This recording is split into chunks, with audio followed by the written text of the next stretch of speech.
Hello everyone, कैसे हैं आप लोग। आप सभी का स्वागत है हमारे इस सेशन में। और आज हम लोग डिस्कस करने वाले हैं कार्बन और उसके यौगिक।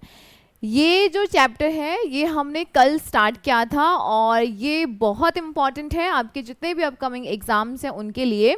और इसके अंदर हम इसका नेक्स्ट पार्ट करने वाले हैं जिसमें आज हम लोग डिस्कस करने वाले हैं कार्बन के कौन कौन से अपर रूप हैं। क्योंकि कल के सेशन में मैंने आपको ये करवाया था कि कैटेनेशन क्या होता है, यानी कि मैंने आपको ये बताया था कि कार्बन जो है वो श्रृंखलन की प्रवृत्ति रखता है, यानी कि वो या तो किसी और एलिमेंट से एटम से जुड़ता है या तो वो खुद से ही कार्बन कार्बन मिलकर ही लंबी एक श्रृंखला का निर्माण कर लेते हैं और जिससे काफ़ी सारे यौगिक बनते हैं। तो इसी में हमने बात करी थी कि जैसे कि हाइड्रोजन कंपाउंड कार्बनिक यौगिक बनते हैं, अकार्बनिक यौगिक। तो ऐसे इस प्रकार की हमने बहुत सारी बातें कल के सेशन में करी थी। तो आज हम इसके नेक्स्ट आगे का पार्ट करने वाले हैं, ठीक है। कल हमने सारी बातें कर ली थी कि कार्बन की स्टडी क्यों ज़रूरी है। अगर आपने कल वाला सेशन नहीं देखा है तो जल्दी से जाके आप कल वाला सेशन देखिएगा। यहाँ तक ये सारी बातें मैंने आपको कल करवा दी थी। तो आज हम यही जानना चाह रहे हैं कि कार्बन का जो कैटेनेशन की प्रॉपर्टी है, यानी कि जो श्रृंखलन की प्रवृत्ति है। Just a minute.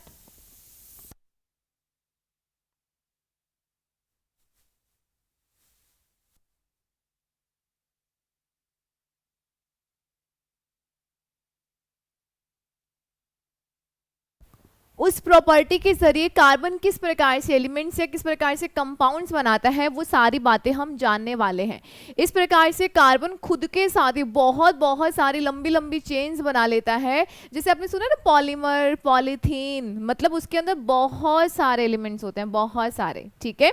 तो ये सारी बातें हम जानेंगे। आज हम लोग डिस्कस करने वाले हैं कार्बन के एलोट्रॉप्स के बारे में, यानी कि कार्बन के अपर रूप क्या है। सबसे पहले तो हम यही जान लेते हैं कि एलोट्रॉप क्या होता है। उससे पहले अगर आपको ये सेशन अच्छा लगता है ना तो आप इसे लाइक ज़रूर करें, अपने दोस्तों के साथ शेयर ज़रूर करें और अपना फीडबैक ज़रूर दें कमेंट सेक्शन में कि आपको क्लास कैसी लग रही है और क्या आप लाइव सेशंस लेना चाहते हैं या रिकॉर्डेड, ये भी आप मुझे कमेंट सेक्शन में ज़रूर बताइएगा। ओके, देखिएगा कार्बन के अपर रूप एलोट्रॉप्स क्या होता है। एलोट्रॉप्स वो होते हैं जिनका रासायनिक संरचना, जिनमें जो केमिकल स्ट्रक्चर होता है वो तो समान रहेगा, परंतु उनका जो फिजिकल है, फिजिकल प्रॉपर्टीज अलग अलग हो जाएंगी। अब केमिकल में सिर्फ केमिकल स्ट्रक्चर ही रहेगा। जैसे कि हम बात करें कार्बन के अपर रूप, जिसमें आप सुनते हैं कि जैसे कि डायमंड, हीरा, ग्रेफाइट, फुलरीन। तो आप जब इनको देखेंगे ना कि किससे बने हुए हैं, तो ये सब बने हुए हैं कार्बन से। कार्बन ही है इनके अंदर अलग अलग तरीके से जुड़ा हुआ है, जिसकी वजह से आपको अलग अलग अपर रूप मिले हैं। परंतु इन सब का काम अलग अलग है। बना हुआ तो किससे है, कार्बन से ही है, परंतु इनकी जो फिजिकल प्रॉपर्टीज हैं, जो आप इनको बाहर से देखते हैं ना, वो सब अलग अलग है। समझ गए कि एलोट्रॉप्स क्या होता है। आइए बात करते हैं किसी भी तत्व के अलग अलग रूप जिनके रासायनिक गुण, एक मिनट, जिनके आपको देखना है जिनके रासायनिक गुण तो क्या होते हैं, समान होंगे। यानी कि कार्बन के जितने भी अपर रूप हैं वो कार्बन से ही मिलकर बनेंगे और भौतिक गुण अलग अलग होंगे, यानी कि फिजिकल प्रॉपर्टीज जो है वो अलग अलग। जैसे कि फुलरीन का अलग काम है, ग्रेफाइट का अलग काम है, ये आपको देखने से भी अलग अलग दिखेंगे। डायमंड, हीरा आपको अलग दिखेगा, सबका हर एक का अलग अलग स्ट्रक्चर है, ठीक है। तो वही जो है इसे ही हम बोलते हैं अपर रूप कहते हैं, और यही जो प्रॉपर्टी है उसे कहा जाता है अपर रूपता कहते हैं। क्लियर। अब ऐसा नहीं है कि कार्बन के ही हैं, और भी हमारे पास बहुत सारे एलिमेंट्स हैं, जैसे कि ऑक्सीजन, ऑक्सीजन के भी अपर रूप हैं। सिंगल अगर बात करते हैं तो ये है, अगर हम बात करेंगे ये आपका ऑक्सीजन गैस हो जाएगी, और ये है ओजोन। तो ये क्या हुए, ये दोनों ऑक्सीजन से मिलकर ही तो बने हैं और इनका जो रासायनिक संरचना है वो समान है। तो ये क्या है, अपर रूप है। क्या है, अपर रूप है। ओके, चलिए ऐसे और भी हैं। जैसे कि हम बात करें फॉस्फोरस, फॉस्फोरस में आपको 3 टाइप की वैरायटी मिलती है, white, red and black. Generally हम इस्तेमाल करते हैं वाइट और रेड का। वाइट तो बहुत ज़्यादा सेंसिटिव है, आग पकड़ लेता है, तो हम इसको पानी में रखते हैं। ओके, और इसका जो इस्तेमाल है यहाँ पे साथ साथ में ये भी देख लीजिएगा, वाइट फॉस्फोरस का जो इस्तेमाल है ये हम लोग करते हैं, हम लोग इसका इस्तेमाल ना चूहे मारने वाला जो विष आता है ना, चूहे का जो पॉइजन आता है उसमें करते हैं, ठीक है। चूहे मारने की दवा बनाने में हम इसका इस्तेमाल करते हैं, ठीक है। चूहे मारने की दवा में पूछा जाता है भाई, पूछा जाता है, इसलिए याद रखना है। और रेड फॉस्फोरस का इस्तेमाल होता है माचिस की तीली। आप देखते हो ना माचिस की तीली के आगे क्या है, रेड रेड है, तो वो रेड क्या है, वो आपका फॉस्फोरस ही है माचिस की तीली बनाने में। ऐसे लिखेंगे क्या, जैसे भी है देख लेना, ठीक है। तो ये कुछ बातें हैं जो ध्यान रखिएगा। अब देख रहे हैं ना कि इनके भी एलोट्रॉप्स हैं, पर हमें किसके पढ़ने हैं, कार्बन के। और कार्बन क्यों ज़रूरी है वो तो मैंने आपको कल की डेट में बता ही दिया था। अब जानते हैं कि कार्बन के कौन कौन से एलोट्रॉप्स हैं। यहाँ पे ना एक चीज़ ध्यान रखनी है, कार्बन जो है उसके दो प्रकार के आपको एलोट्रॉप्स देखने को मिलेंगे। कितने टाइप के मिलेंगे, दो टाइप के मिलेंगे। तो सबसे पहले अगर मैं यहाँ पे बोलना चाहूँ, एक तो आपको मिलेगा, कौन सा मिलेगा, एक तो आपको मिलता है क्रिस्टलीय, एक आपको मिलता है क्रिस्टलीय जिसे आप बोलते हैं क्रिस्टलाइन, और दूसरा होता है अक्रिस्टलीय। दूसरा कौन सा होता है, अक्रिस्टलीय, जिसे आप कहते हैं अमॉर्फस, ठीक है। अब देखिएगा क्रिस्टलीय में क्या होता है, कार्बन के ऐसे अपरूप जिनका एक निश्चित संरचना होती है, इनका एक निश्चित एक सर्टेन एक क्या होगा, एक स्ट्रक्चर होगा, जैसे कि डायमंड, जैसे कि डायमंड, ठीक है। जैसे कि अगर मैं बात करूं फुलरीन, ठीक है। जैसे कि मैं बात करूं ग्रेफाइट। यहाँ पे ना आपको और भी दो नए और अपरूप देखने को मिलेंगे। जनरली आप इतने ही पढ़ते हैं, बट यहाँ पे आपके लिए गिफ्ट है, दो और भी मिलेंगे। कौन कौन से मिलेंगे, यहाँ पे हम पढ़ने वाले हैं नैनो ट्यूब, और उसके साथ हम पढ़ने वाले हैं ग्रेफीन। डन। अगर हम अक्रिस्टलीय की बात करते हैं, कोई संरचना वरचना नहीं है, जैसे कि कोयला, ठीक है, जैसे कि चारकोल, जैसे कि कोक, कार्बन चूर्ण, ये सारे कैसे हैं, इनका कोई निश्चित स्ट्रक्चर थोड़ा ना है। जैसे कि आप कोयले को देखोगे, कोयले तो कितने भी प्रकार के होंगे, टेढ़े बिंगे से, मतलब कि आप देख रहे होंगे ना कि उसका कुछ एक निश्चित संरचना नहीं है, एक आपका एक फिक्स्ड एक स्ट्रक्चर नहीं है। परंतु जब आप क्रिस्टलाइन की बात करोगे ना, इनमें कुछ डायमेंशंस आपको मिलेंगे, उसके अलावा इनकी निश्चित संरचना होती है, निश्चित आकार होता है, उसे आप कहते हैं क्रिस्टलीय, और दूसरे क्या हैं, अक्रिस्टलीय कहलाते हैं। डन। तो हम लोग सबसे पहले डिस्कस करने वाले हैं कार्बन के ऐसे अपरूप जो कैसे हैं, क्रिस्टलीय हैं, जिनकी एक निश्चित संरचना होती है, उसे हम लोग डिस्कस करेंगे। सबसे पहले हम यहाँ पे देख लीजिएगा, आप लोग जनरली पढ़ते हैं डायमंड, हीरा पढ़ते हैं, ग्रेफाइट पढ़ते हैं, फुलरीन पढ़ते हैं, परंतु हम यहाँ पे दो नए पढ़ने वाले हैं, कार्बन नैनो ट्यूब और ग्रेफीन। कहाँ पर इनका इस्तेमाल होगा, क्योंकि हमारा जो फ्यूचर है वो इसी से ही रिलेट करता है, तो कहाँ पर इसका यूज़ होगा और कैसे कैसे हम इन कार्बन के अपर रूपों का इस्तेमाल करते हैं, वो सारी बातें आप इस सेशन में जानेंगे। अगर आप चाहते हैं कि ये टॉपिक आपका बहुत अच्छे से तैयार हो जाए ना, तो स्किप नहीं करना है, पूरी क्लास को एंड तक देखना है, लाइक करके जाना है, सब्सक्राइब करके जाना है, बेल आइकन को प्रेस करके जाना है। ओके, चलिए हम इसको वन बाय वन डिस्कस करते हैं। सबसे पहले हम लोग बात करने वाले हैं डायमंड को। अब आप देख रहे हो क्या, किससे बनता है, कोयले से ही बनता है। कैसे, जब कोयला बहुत ज़्यादा, उसके ऊपर और ज़्यादा टेम्परेचर लगेगा, प्रेशर लगेगा, टाइम के साथ साथ वही किस में तब्दील हो जाता है, डायमंड में तब्दील हो जाता है। तो जो भी बच्चे अभी गवर्नमेंट एग्जाम की तैयारी कर रहे हैं, वो अभी कोयले के समान हैं, आपको और ज़्यादा मेहनत करनी है, और ज़्यादा तप करना है, संघर्ष करना है, हार्डवर्क करना है, उसके बाद आप भी ऐसे चमकोगे, ठीक है, जब आप जॉब लग जाओगे। ओके, चलिए तो यहाँ पे देखिएगा, सबसे पहले बात करते हैं डायमंड। डायमंड की जब हम बात करते हैं, ये होता है विद्युत का कुचालक यानी कि इंसुलेटर होता है। कल की क्लास में ना मैंने आपको एक चीज़ बताई थी, मैंने आपको बताया था कार्बन की वैलेंसी कितनी होती है, कार्बन की संयोजकता कितनी होती है। तो ये मैंने आपको कल के सेशन में बताई थी। वैलेंसी यानी कि संयोजकता कितनी होती है, 4 होती है। कितनी होती है, 4 होती है। और इसका मतलब ये है कि कार्बन अपना अष्टक पूरा करने के लिए वो किसी अन्य 4 जनों से जुड़ सकता है, ठीक है।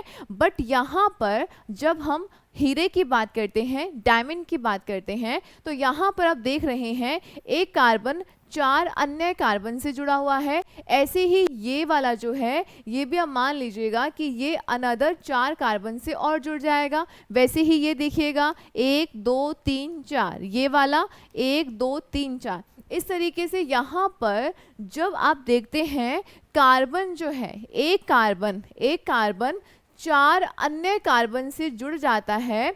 इस प्रकार से अब इसके अंदर ना कोई फ्री इलेक्ट्रॉन ही नहीं बचा, इसके अंदर कोई अब फ्री इलेक्ट्रॉन ही नहीं है। कितनी संयोजकता थी, 4, यानी कि इसको 4 इलेक्ट्रॉन इसके पास है और ये शेयरिंग कर लेगा, जिसकी वजह से ये एक तरीके से स्टेबल हो जाता है। पर यहाँ पर होता क्या है कि यहाँ पर एक जो कार्बन है वो 4 अन्य कार्बन से जुड़ जाता है।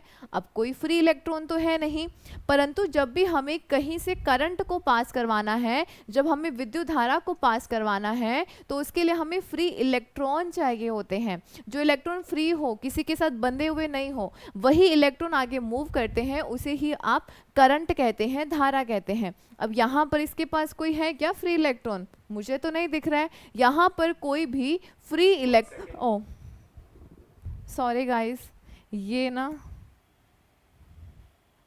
जस्ट ए मिनट,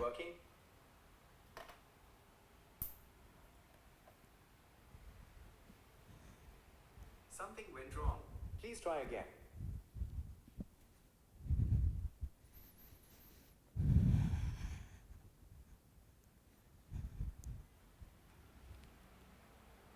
इसने इतनी बार डराया है ना जिसकी कोई हद ही नहीं है। कल परसों आपके सर को भी डराया था।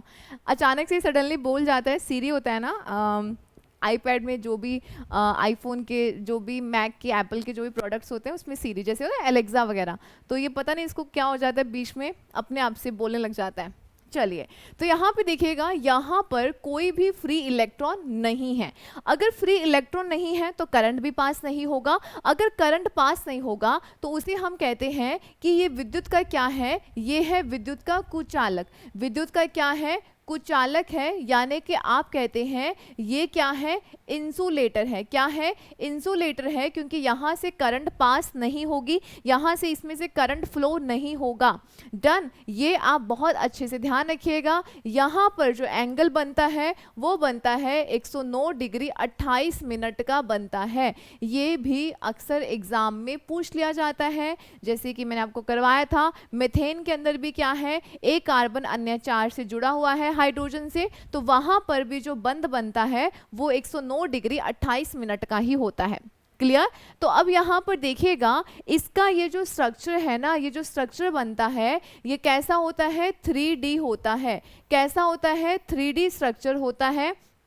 मतलब कि एक्स वाई जेड, इसके तीनों ही डायमेंशंस आपस में जुड़े होंगे। तो यहाँ पर जो स्ट्रक्चर है वो कैसा बनेगा, 3D यहाँ पर इसका स्ट्रक्चर बनता है। और कैसा होता है, षटकोणीय है। कैसा है, षटकोणीय है। ये चलो आगे लिखा हुआ ही है आपके पास। ओके, तो ये कुछ बातें हैं जो आप यहाँ पर बहुत अच्छे से ध्यान रखिएगा। चलिए देखिएगा, अब यहाँ पे हम बात करते हैं हीरे की शुद्धता का जो मापन है वो किसमें किया जाता है, तो ये हम लोग करते हैं कैरेट में। डायमंड के बारे में जो भी हम लोगों ने बातें करी है ना, सॉरी चतुष्फलकीय होता है उसमें ना चतुष्फलकीय लिखना, चतुष्फलकीय होगा क्योंकि सारे ही फलक उसके जुड़े हुए हैं। और जो आपका ग्रेफाइट है वो होता है हेक्सागोनल यानी कि षटकोणीय। लिख देती हूँ ना मैं।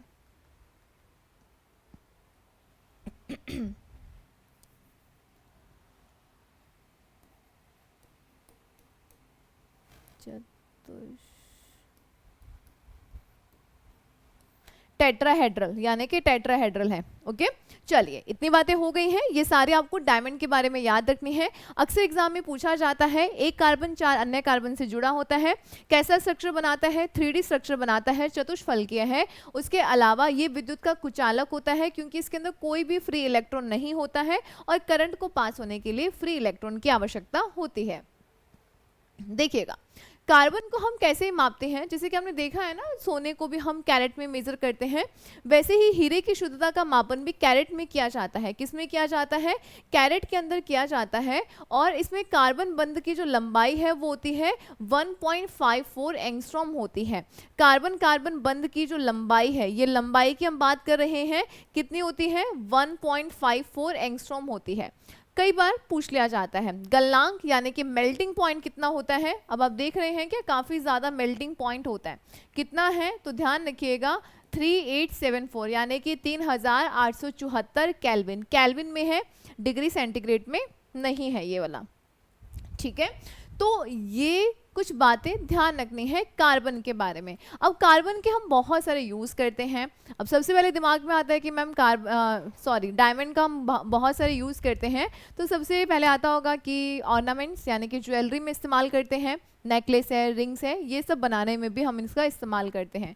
उसके अलावा काले हीरे का जो इस्तेमाल है वो बड़ी बड़ी चट्टानों को काटने में किया जाता है। उसके अलावा आपने डेंटिस्ट देखा है ना, डेंटिस्ट जब आपके दांतों में जब भी आप RCT वगैरह कुछ भी फिलिंग कुछ करवाते हैं तो उसके पास एक मशीन सी होती है गिरगिर, वो जिससे आपके दांतों की घिसाई करता है, उसके अंदर भी वो डायमंड ही लगा होता है, बहुत ज़्यादा स्ट्रॉन्ग होता है। अगर मैं कहना चाहूँ कि प्राकृतिक रूप में जो हमें ज्ञात है ना, नेचुरल फॉर्म में सबसे कठोर पदार्थ, प्राकृतिक रूप से सबसे कठोर पदार्थ,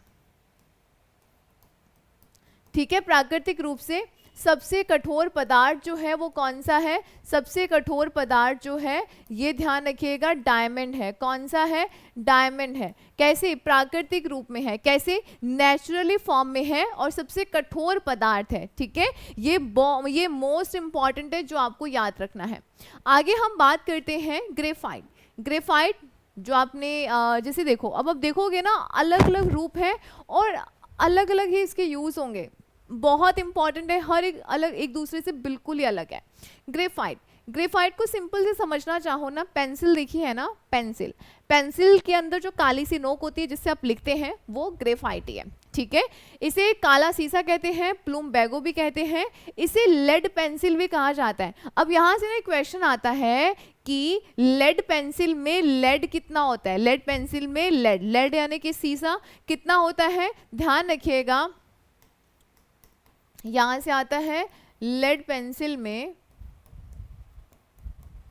लेड कितना होता है?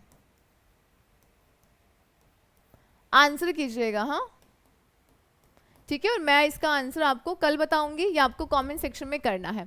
इसे लेड पेंसिल भी कहा जाता है, विद्युत और ताप का सुचालक होता है। ऐसा हम क्यों बोल रहे हैं? क्योंकि ध्यान रखिएगा, जब आप ग्रेफाइट की बात करते हैं तो ये जो ग्रेफाइट है, ये जो आप देख रहे हैं ना, परतदार फॉर्म में कुछ इस प्रकार से आपको देखने को मिलेगा, लेयर्स की फॉर्म में होता है। और आपने देखा भी होगा कि पेंसिल की जो नोक होती है या पेंसिल का जो काला वाला हिस्सा होता है वो बहुत स्मूथ होता है, तो इसी वजह से काफ़ी मुलायम है, काफी चिकना है और इसकी वजह से इसके काफी सारे यूज भी हैं।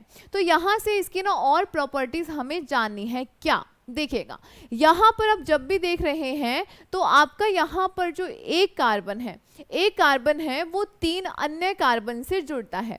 कार्बन की संयोजकता कितनी है? 4 है, आपने मैम अभी बताया था। परंतु यहां पर जो एक कार्बन है वो,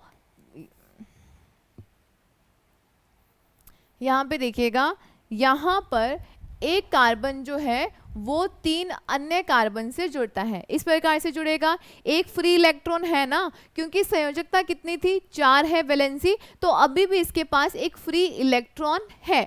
तो यहाँ पर ध्यान रखिएगा कि फ्री इलेक्ट्रॉन कितना है? 1 है। और इसी वजह से यहाँ पर अब ऐसे करके हर कार्बन के पास फ्री इलेक्ट्रॉन होगा, तो ये इलेक्ट्रिसिटी का, विद्युत का बहुत अच्छा कंडक्टर है, बहुत अच्छा, यानी कि इसे आप बोलते हैं गुड कंडक्टर या हिंदी में आप इसे कहते हैं सुचालक होता है। यहाँ पर इसका जो स्ट्रक्चर है वो कैसा बनता है, 2D बनता है, यानी कि द्विमीय संरचना यहाँ पर ये बनाता है और ऐसे आपको परतदार फॉर्म में दिखाई देगा, परतदार फॉर्म में, इस प्रकार से लेयर्स की फॉर्म में, जिसे आप षटकोणीय कहते हैं, जिसे आप क्या बोलेंगे, इसकी जो संरचना है वो कैसी होती है, षटकोणीय, यानी कि आपको हेक्सागोनल, हेक्सागोनल स्ट्रक्चर में ये आपको दिखाई देता है, परतदार फॉर्म में है, इसी वजह से अब परतें क्या है, फिसलती रहती हैं, तो बहुत ज़्यादा स्मूथ है, बहुत ज़्यादा चिकना है।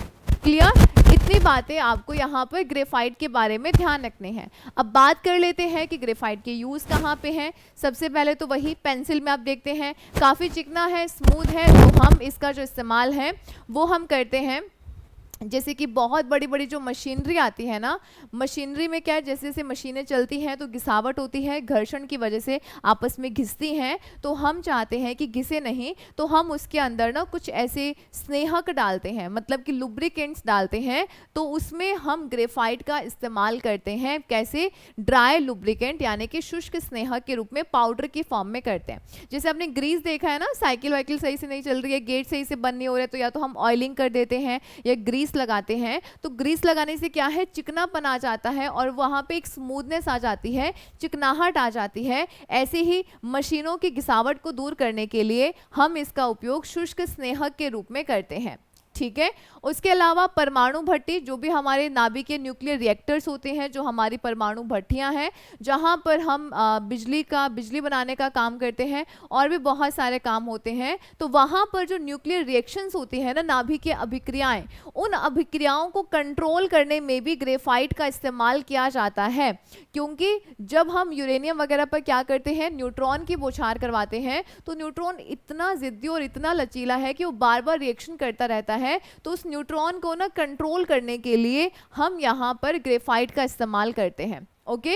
शुष्क सेल में इलेक्ट्रोड का निर्माण करने में, जो आपके सेल्स आते हैं छोटे वाले, इनके अंदर जो आप प्लस माइनस नहीं देखते हो क्या, इलेक्ट्रोड, तो उसमें आप इसका ही इस्तेमाल करते हैं। लोहे की वस्तुओं को पॉलिश करने में उपयोग में लिया जाता है, ग्रीस के निर्माण में भी काम में लिया जाता है। तो ये कुछ उपयोग है जिसमें हम ग्रेफाइट का इस्तेमाल करते हैं। तो बस पेंसिल ध्यान रखिएगा। अब पेंसिल क्या है, अब पेंसिल के अंदर ग्रेफाइट है, तो वो एक अच्छा कंडक्टर है। तो कभी भी अपने बच्चों को दोनों तरफ से पेंसिल छील के मत देना। अगर उन्होंने प्लग में डाला और वहां से ऑन है तो डेफिनेटली करंट आएगा।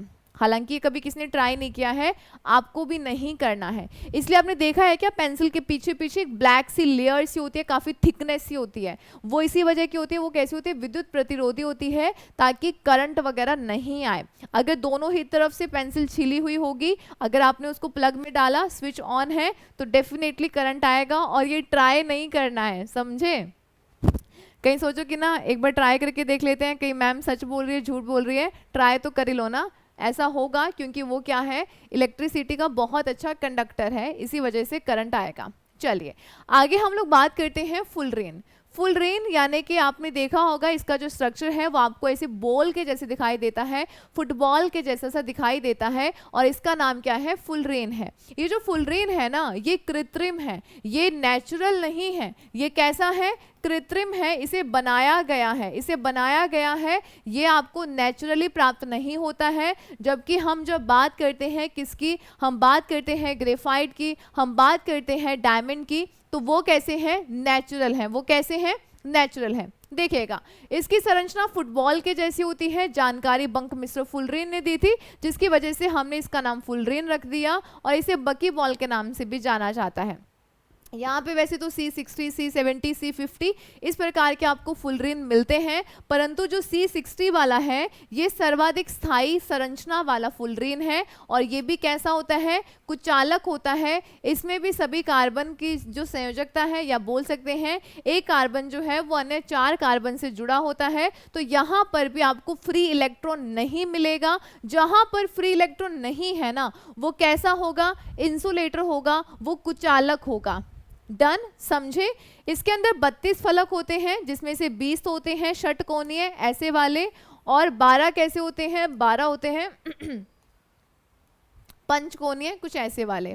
पूछा गया एग्जाम में बहुत बार, ये आपका लाइन जो है ये बहुत ही ज़्यादा इंपॉर्टेंट है, तो इसे आप ध्यान रखिएगा। इसके अलावा ये आपको कुछ इस प्रकार की स्ट्रक्चर देखने को मिलेगी। यूज़ की बात कर लेते हैं, कौन कौन से उपयोग हैं, और यहाँ से मैंने एक क्वेश्चन आपको करवाया भी था। आणविक बॉल बियरिंग के रूप में इसकी छोटी छोटी गोलियाँ बनाने में इस्तेमाल किया जाता है, और इसके बाद है ना, या इससे पहले से ही आपने नैनो टेक्नोलॉजी सुना है ना, नैनो जो है वो इससे पहले ही आ गया था, और इसी के बाद ही इसकी छोटी छोटी गोलियां वगैरह बनाई गई, और इसका उपयोग आणविक बॉल बियरिंग के रूप में किया जाता है। प्राकृतिक गैस के शुद्धिकरण में, जो हमारी नेचुरल गैसेस आती हैं उसको शुद्ध करने में भी इसका इस्तेमाल होता है। अगर हाई टेम्परेचर होगा तो ये अतिचालक होने की वजह से कार्बन का एक महत्वपूर्ण अपर रूप है, यानी कि जैसे ही आप टेम्परेचर इंक्रीज करोगे ना तो ये सुपर कंडक्टर में बदल जाएगा। यहाँ पे जो बॉन्ड है वो ब्रेक हो जाएंगे, इलेक्ट्रॉन्स फ्री हो जाएंगे, और ये कैसा हो जाएगा, सुपर कंडक्टर यानी कि अतिचालक। अतिचालक वो होते हैं जिनमें करंट बहुत तेजी से फ्लो करता है। ठीक है, तो ये कुछ बातें हैं जो आप फुलरेन के बारे में ध्यान रखिएगा। आगे हम चलते हैं, जिसे आपने नहीं पढ़ा होगा, बात करते हैं ग्रेफीन। ग्रेफीन क्या है? अब कई बार ना लोग समझ लेते हैं कि ग्रेफीन और ग्रेफाइट सेम है, ऐसा नहीं है। ग्रेफीन और ग्रेफाइट दोनों ही डिफरेंट है। एक्चुअली जो ग्रेफीन है ना वो पारदर्शी होता है, ट्रांसपेरेंट होता है, और कार्बन की ना जस्ट पतली सी परत है। जैसे मैंने आपको बताया ना, जो ग्रेफाइट है वो काफ़ी सारी उसकी परत होती है, तो उसमें से एक परत ले लो ना, पतली सी परत, बहुत ही पतली सी परत, वो क्या है, ग्रेफीन है। बहुत ही स्ट्रॉन्ग है, ये भी आपका आर्टिफिशियल है, कृत्रिम है। और जब हम आर्टिफिशियल किसी स्ट्रॉन्ग पदार्थ की बात करते हैं तो ग्रेफीन सबसे मजबूत है। अगर नेचुरल की बात करोगे, प्राकृतिक, तो हीरा सबसे मजबूत है। अगर आप आर्टिफिशियल की तरफ जाओगे तो जो ग्रेफीन है ये सबसे मजबूत है। अब इसका इस्तेमाल कहाँ पे होता है? अब इसके अंदर भी क्या होता है, इलेक्ट्रॉन फ्री होता है, और जिसकी वजह से आप ध्यान रखिएगा, अगर फ्री इलेक्ट्रॉन होते हैं तो करंट बहुत तेजी के साथ फ्लो करेगा। अब तेजी के साथ फ्लो करता है तो हम इसका और भी बहुत सारी जगह पर इस्तेमाल करते हैं। ध्यान रखिएगा, 2D स्ट्रक्चर बनती है यहाँ पर भी।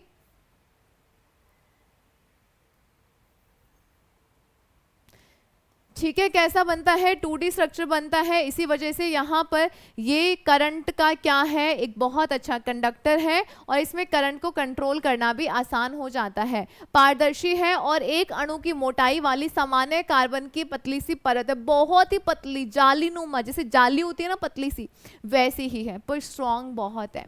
अब आपने देखा है कि कहाँ कहाँ पे इसका यूज़ होता है, जैसे कि कंप्यूटर की चिप्स बनाने में, आपकी LED स्क्रीन्स, आपके मोबाइल फ़ोन की स्क्रीन, और मैं बताती हूँ और कहाँ पे यूज़ होता है।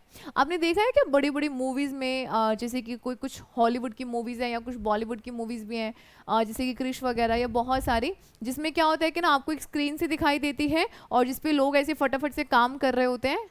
देखा है क्या? ऐसे आपको वर्ड्स दिखाई देते हैं, और ऐसे आपको लगता है कि पता नहीं यार ये सब कैसे हो रहा है, तो वो क्या है, ग्रेफीन है। ग्रेफीन क्या है, जस्ट एक पतली सी परत है, और उस पतली सी परत पे आप क्या कर सकते हैं, ऐसे काम कर सकते हैं, क्योंकि इलेक्ट्रिसिटी का तो ये क्या है, विद्युत का बहुत अच्छा कंडक्टर है, तो आसानी से काम कर सकते हैं। बहुत बहुत ज़्यादा स्ट्रॉन्ग है, जैसे कि ये वाला एक एग्जाम्पल लिया गया है। अब हाथी को लें, आपने ना एक जस्ट पतली सी परत ली है ग्रेफीन की, और उसके ऊपर सुई रखी, सुई क्या, पेंसिल रखी, और इस पेंसिल के ऊपर आपने क्या रखा है, हाथी रखा है। ठीक है, तो जब आपने देखो इस पेंसिल के ऊपर हाथी रखा ना, तो क्या होगा, वो ग्रेफीन की जो परत है वो नहीं टूटेगी। पेंसिल भले टूट जाए, बट वो जो परत है ना ग्रेफीन, ये बहुत ज़्यादा स्ट्रॉन्ग है। समझ पा रहे हैं क्या कितना स्ट्रॉन्ग है? उसके अलावा बहुत फ्लेक्सिबल भी है। आप इसका इस्तेमाल, जैसे कि मैंने बताया, चिप्स है, LED स्क्रीन्स है, फ़ोन की स्क्रीन्स है, इनको बनाने में किया जाता है कुछ इस तरीके से। उसके अलावा जो हमारे बहुत सारी सोलर वगैरह जो पैनल्स हैं, उसके अलावा जो आपके एरोप्लेन्स वगैरह हैं, तो उनमें भी हम इसका इस्तेमाल करते हैं। तो आप समझ गए होंगे कि ये जो है बहुत बहुत ज़्यादा काम की चीज़ है, और इसका नाम क्या है, ग्रेफीन है। तो अभी तक जितने भी हमारे कृत्रिम ज्ञात हमें पदार्थ हैं, उनमें सबसे मजबूत पदार्थ कौन सा है, ग्रेफीन है। और ये भी कैसा है, कार्बन का एक अपर रूप ही है। अब समझे कि कार्बन क्यों पढ़ रहे हैं, क्यों पढ़ना हमें ज़रूरी है। नेक्स्ट देखिएगा, नेक्स्ट हम लोग यहाँ पे बात करते हैं carbon nano tube. Nano tube just कुछ इस टाइप के, या ये बहुत बहुत ज़्यादा स्ट्रॉन्ग है, ये भी जस्ट आप ग्रेफीन की पतली सी परत ले लो और आप इसको क्या कर दो, फोल्ड कर दो, तो जस्ट ये एक कार्बन नैनो ट्यूब बन जाती है। इसका इस्तेमाल ना, जैसे कि मैं आपको जब आगे नैनो टेक्नोलॉजी वाला टॉपिक कराऊंगी, बहुत इंपॉर्टेंट है। आप बोल सकते हैं कि हमारा जो फ्यूचर है वो नैनो टेक्नोलॉजी वाला ही रहेगा आगे, और इवन स्टार्ट भी हो गया है, बहुत सारी रिसर्च भी हो रही हैं, बहुत सारे प्रोडक्ट्स भी बनाए गए हैं, जस्ट लाइक कि आप देख ही रहे हैं। इसमें ना क्या किया जाता है कि ये इतनी ज़्यादा स्ट्रॉन्ग है, फॉर एग्जांपल आपकी गाड़ी कहीं फंस गई है, आपको अपनी गाड़ी को निकालना है, पतली सी तार है ये नैनो ट्यूब, और आप इसको क्या कर सकते हैं, गाड़ी से बांधा और उस तार को दूसरी कार से बांधा और खींच सकते हैं, मतलब 1 मिलीमीटर स्क्वायर इतनी मोटाई वाली आप तार लोगे ना, उससे आप इतनी गाड़ी को खींच सकते हैं। इवन उससे ना आप ना इतना, मतलब कि अगर कोई इतना वेट है 6422 किलोग्राम का कोई भारी सामान है ना, उसको आप सिर्फ 1 मिलीमीटर स्क्वायर, देख रहे हो क्या, इतनी पतली सी तार, उससे आप उसको खींच सकते हैं। समझ पा रहे कितना स्ट्रांग है। बेलनाकार आकृति का है, ऊष्मा का अच्छा चालक है और काफ़ी ज़्यादा ये स्ट्रेस को, काफ़ी ज़्यादा भार को झेलने की क्षमता रखता है और इतना ज़्यादा इम्पॉर्टेंट है। जैसे कि ना मैंने आपको बताया था कि हमारा जो हाइड्रोजन है ना, वो काफ़ी अच्छा फ्यूल है जिसे आप फ्यूचर का फ्यूल कहते हैं, बट अभी तक हम उसका इस्तेमाल नहीं कर रहे हैं क्योंकि उसको स्टोर करने के लिए हमारे पास कुछ है नहीं। बट अब हम उसका इस्तेमाल कर सकते हैं क्योंकि हमारे पास क्या है, कार्बन नैनो ट्यूब है और इसके ज़रिए हम उसको स्टोर कर सकते हैं ताकि वो कहीं से लीक नहीं करे। अगर वो लीक कर जाए तो दिक्कत हो जाएगी ना, क्योंकि बहुत ही स्ट्रॉन्ग आपका वो फ्यूल है। लगभग 1 ग्राम में आपको 150 से भी ज़्यादा हीट वो दे सकता है, इसी वजह से वो काफ़ी ज़्यादा ज्वलनशील है। तो हम उसका इस्तेमाल ऐसे ही नहीं कर सकते हैं, उसके लिए हमें काफ़ी तामझाम करने होंगे। ओके तो ये कुछ हमारे क्या हैं, ये हमारे कुछ कार्बन के एलोट्रोप्स हैं जो क्रिस्टलीय हैं, जो क्रिस्टलाइन वाले हैं। उसके अलावा ना इसका इस्तेमाल आजकल हम कार्बन नैनो ट्यूब का इस्तेमाल ना आप बॉडी के अंदर इंजेक्ट करके, पर्टिकुलर इसके ज़रिए आप बॉडी के किसी ऑर्गन तक दवाई को भेज सकते हैं। किसी ऑर्गन को अगर रिमूव करना है तो वहाँ से कर सकते हैं। तो आने वाले समय में ना इसका कुछ इस तरीके से आप उपयोग देखने को आपको मिलेगा। ओके चलिए, तो यहाँ पे हम बात करते हैं नेक्स्ट अक्रिस्टलीय अपरूप, यानी कि कुछ ऐसे अपरूप जिनका कुछ निश्चित संरचना नहीं है। इसमें से ज़्यादातर जो अपरूप हैं वो बनाए गए हैं जीवाश्मीकरण की प्रक्रिया के द्वारा। जीवाश्मीकरण क्या है, जिसे आप बोलते हैं फॉसिलाइजेशन। बताती हूँ क्या है। कार्बन का एक अक्रिस्टलीय अपरूप है कोयला, और ये जीवाश्मीकरण का परिणाम है, यानी कि फॉसिलाइजेशन का परिणाम है। फॉसिलाइजेशन क्या है, मैंने जैसे कि बताया भी हुआ है, फॉसिल जीवाश्म यानी कि जीवों के अंश हैं। समझ पा रहे हैं। जैसे कि आप यहाँ पे कुछ ऐसा बोल सकते हैं, काफ़ी समय पहले जैसे कि भूकंप आया, जब हमारी प्लेट्स हिलती हैं तो भूकंप की वजह से बहुत सारी वनस्पति, बहुत सारे पेड़ पौधे, जीव जंतु धरती के नीचे दब गए बहुत अरबों खरबों साल पहले। अब वहाँ पे जब वो दबे हुए थे तो उनके ऊपर बहुत ज़्यादा टेम्परेचर, प्रेशर लग रहा था, जिसकी वजह से क्या हुआ, जिसकी वजह से वो काफ़ी लंबे टाइम के बाद, अरबों खरबों सालों के बाद वो एक कोयले में तब्दील हो गए, फ्यूल में तब्दील हो गए, जीवाश्म में, या ये जो आपके जीवाश्म ईंधन है इनके अंदर तब्दील हो गए। तो इनको बहुत ज़्यादा टाइम लगा और उसी से ही हमें हमारे कुछ कार्बन के एलोट्रोप्स देखने को मिलते हैं। जैसे ये क्या है, कोयला है। ओके अब देखो इनके ऊपर क्या लगा, जब ये धरती के नीचे दब गए तो बहुत ज़्यादा टाइम के बाद जब इनके ऊपर प्रेशर लगा, हीट लगा, उसके बाद में ही ये कोयले के अंदर तब्दील हो गए। और वही जब कोयले के ऊपर बहुत ज़्यादा और प्रेशर वगैरह लगता रहता है तो वही कोयला बाद में क्या बन जाता है, हीरा बन जाता है। ठीक है, चलिए देखिए, तो हम यहाँ पे बात करते हैं जीवाश्मीकरण क्या है। जब भी कोई पादप और जंतु अवसादी चट्टानों के बीच में दब जाते हैं, जिससे उनके ऊपर उच्च ताप और दाब लगता है और जिसकी वजह से वो फॉसिल फ्यूल में कन्वर्ट हो जाते हैं। तो यहाँ पर हमारे पास कुछ फ्यूल दिए गए हैं। सबसे पहले बात कर लेते हैं कोयला। कोयला के 4 प्रकार हैं और उनमें हम सबसे पहले बात कर रहे हैं पीट। घटिया क्वालिटी का कोयला है, इसका इस्तेमाल आप किसी इंडस्ट्री वगैरह में नहीं करते हैं, जस्ट डोमेस्टिक वर्क जो है घरेलू कामकाज है उसमें आप इसका इस्तेमाल कर सकते हैं, क्योंकि कार्बन सबसे कम मात्रा होती है, आर्द्रता बहुत ज़्यादा है, धुआं वगैरह बहुत ज़्यादा करेगा तो इतना काम का नहीं है। लिग्नाइट, हमारे राजस्थान में लिग्नाइट की ही खानें मिलती हैं और हमारे यहाँ पर जो प्रोडक्शन होता है बिजली का उसके अंदर लिग्नाइट ही कोयला ज़्यादातर इस्तेमाल किया जाता है। कार्बन का प्रतिशत लगभग 67% होता है और भूरे रंग का होता है। तो पूछा जाता है भूरा कोयला किसे कहते हैं, आंसर आपका होगा लिग्नाइट। आगे आता है बिटुमनी, 80% तक कोयला होता, इसमें कार्बन होता है, जलने पर पीली ज्वाला और कम धुआं। जैसे जैसे कार्बन का अमाउंट बढ़ता जाएगा वही कोयला अच्छी क्वालिटी का होगा।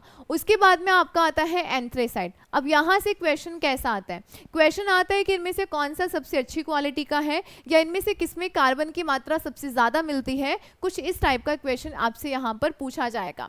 ठीक है, देखिएगा, तो हम जब यहाँ बात करते हैं एंथ्रेसाइट तो इसमें लगभग 90 से 92% तक कार्बन होता है। तो जब इतना अच्छा कार्बन है तो ज्वाला भी लगभग ये नीली सी देगा और धुआं नहीं फैलाएगा। काफ़ी अच्छी कैटेगरी का ये माना जाता है और हमारे यहाँ पर जम्मू कश्मीर में थोड़ा सा ही देखने को मिलता है। ओके, तो सबसे अच्छी किस्म का कौन सा है, एंथ्रेसाइट है, फिर बिटुमिन्स है, फिर लिग्नाइट है, फिर पीट है। तो आप इसको अल्फ़ाबेट में याद कर लो, उसी तरीके से आपको यहाँ पे कार्बन की मात्रा भी इसमें देखने को मिल जाएगी।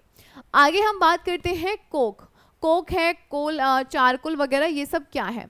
कोयले का जब भंजक आसवन किया जाता है, भंजक आसवन क्या होता है, डिस्ट्रक्टिव डिस्टिलेशन, यानी कि आपने ना क्या किया, बड़े बड़े कोयले को ना थोड़ी सी ऑक्सीजन की प्रेजेंस में जब आप उसको जलाते हैं तो वही कोयला छोटे छोटे अणुओं में टूट जाता है, उसे ही हम कहते हैं भंजक आसवन कहते हैं। इससे गैसेस बाहर निकलती हैं और जो पदार्थ बच गया है उसे ही आप क्या कहते हैं, कोक कहते हैं। कोक को आप ऐसे बोल सकते हैं कि धुआं रहित कोयला है।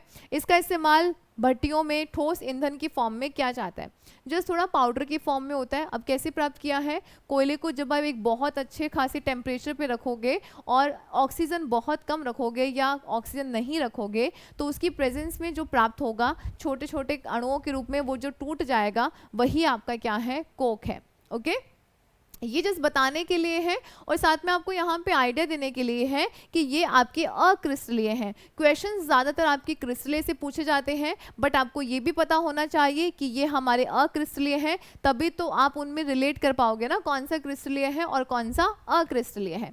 चारकोल, किसी कार्बनिक पदार्थ को वायु की अनुपस्थिति में गर्म करने पर या भंजक आसवन कराने पर चारकोल का निर्माण होता है। जैसे लकड़ी का, हड्डियों का, इनका भी कुछ इसी प्रकार से हम प्राप्त करते हैं। सेम वही कोयले को क्या करना है या किसी भी कार्बनिक पदार्थ को, कोई भी ऐसा पदार्थ जिसमें कार्बन है, आप उसको वायु की अनुपस्थिति में गर्म करोगे तो आपको चारकोल मिल जाएगा। आगे बात करते हैं कार्बन ब्लैक, काजल या कार्बन चूर्ण। तो कार्बनिक पदार्थों को जब आप ऑक्सीजन की पूर्ण उपस्थिति में जलाओगे तो काजल का निर्माण होता है। क्या करते हैं हम लोग, जैसे कि आपने देखा है ना दिवाली के टाइम पे काफ़ी सारे लोग दियों को जला के उसके ऊपर प्लेट रख के काजल का निर्माण करते हैं। तो उसमें हमने क्या रखा, उसको एनवायरमेंट बाहर ऐसे खुले में रखा तो ऑक्सीजन उसको प्रॉपरली मिल रही थी ना, हमने जब भी उस बत्ती को जलाया तो वहाँ पे क्या है, ऑक्सीजन की प्रेजेंस में जब आप जलाओगे तो जो आपको पदार्थ मिलता है उसे आप कहते हैं कार्बन ब्लैक या उसे आप कहते हैं काजल या कार्बन चूर्ण कहते हैं। क्लियर, तो ये कुछ बातें थी। यहाँ पे हम लोगों ने कार्बन के अपरूप को डिस्कस किया है जो मोस्ट इंपॉर्टेंट है, यहाँ से आपके एग्जाम में क्वेश्चन बनता ही है। अगर आपको सेशन अच्छा लगा है तो लाइक शेयर ज़रूर कीजिएगा, दोस्तों के साथ आप इसे शेयर कीजिएगा जिनका एग्ज़ाम है या जो आगे किसी भी एग्ज़ाम की तैयारी कर रहे हैं। सब्सक्राइब नहीं किया है तो सब्सक्राइब कर लीजिएगा, बेल आइकन को प्रेस कर दीजिएगा और मिलेंगे हम लोग नेक्स्ट सेशन में। Take care.